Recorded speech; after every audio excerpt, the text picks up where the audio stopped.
within a polygon feature class. So now we're looking only inside the features of one polygon feature class. And if they are in compliance with this rule, see, nothing overlaps. Everything's good. If they do overlap, we will be shown the area that'll be highlighted for us, and it'll say, hey, something's wrong with this. We have a problem with our topology, a topology violation.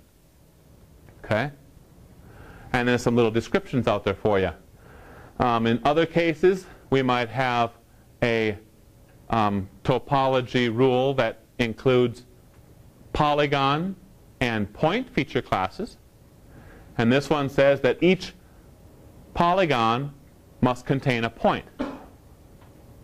It can allow more than one point in a polygon. But if there's a polygon that does not have a point, like this one, that polygon will be designated as in violation of that rule. When might we want to make sure that there's a point inside of a polygon? Let's think real world. When could that possibly be? Dennis Hill from the city of Pocatello, he's our GIS coordinator. He called me up a while ago with a question. He said, Keith, I've got a bunch of water meters, and I got a bunch of parcels. The water meters are points. Parcels are polygons. And I need to find all of those parcels that do not have a GPS water meter point. Oh, that's the rule, right? We build that up into a topology layer, apply the rule, you're going to see it like that. Right? All these polygons here do not have a water meter point, and they wanted a GPS water meter point. And so then the city knows, okay, hey, we need to send someone out and find out that they have a up-to-date type of water meter, GPS to point on, so we know right where the water meter is if they got to shut things off or maintenance or whatever the deal is. Right? So in that case, we could apply that rule. Perfect example, I think. Follow me? How that would work? Next little rule over there. I'm not going to go through every one of these, but this is a rule where we have a polygon feature class interacting with a line feature class. Okay, and you can read this when you go to your exercise.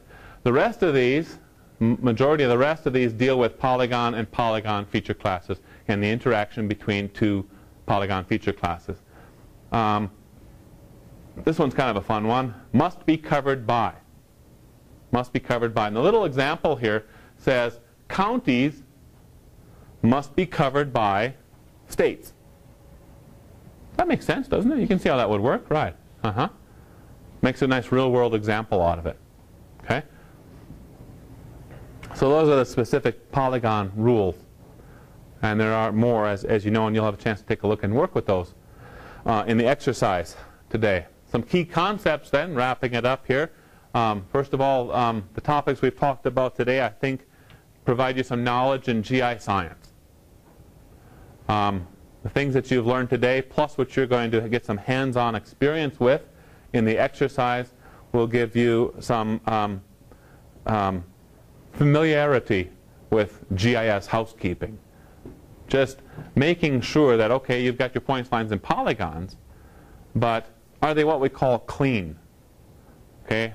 Or, in contrast, are they dirty? Meaning, you got so many errors in them. They're not supposed to. These parcels shouldn't be overlapping. The county line should not be overlapping. And really, that causes a lot of problems. Besides the fact that it's dirty, it's not correct. Those sorts of errors will tend to propagate into a loss of confidence in any sort of result you find with your GIS. You know, if someone is looking at your GIS and you just did some sort of analysis, you come up with some answers, but then they start looking at your GIS and they're like, I don't believe any of that work because this has got errors all over the place, right? So it's really important for those reasons that we have a nice clean GIS and GIS database. It also gets back to this term that some of you may have heard. I think the IT for GIS GISers heard it today in a presentation we had about authoritative data.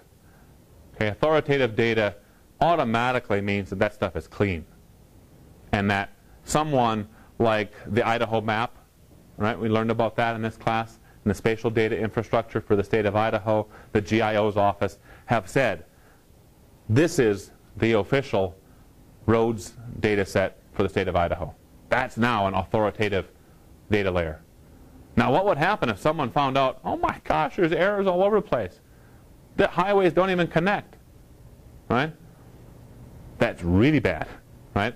And so again, going through making sure you have clean data, and one way that you can make sure you have clean data is applying these different topology rules will help you have much more confidence in your data and the results of any analysis that come out of the use of your data. Okay? And you'll get a chance to learn and experience some new techniques and applications with the geodatabase. Questions?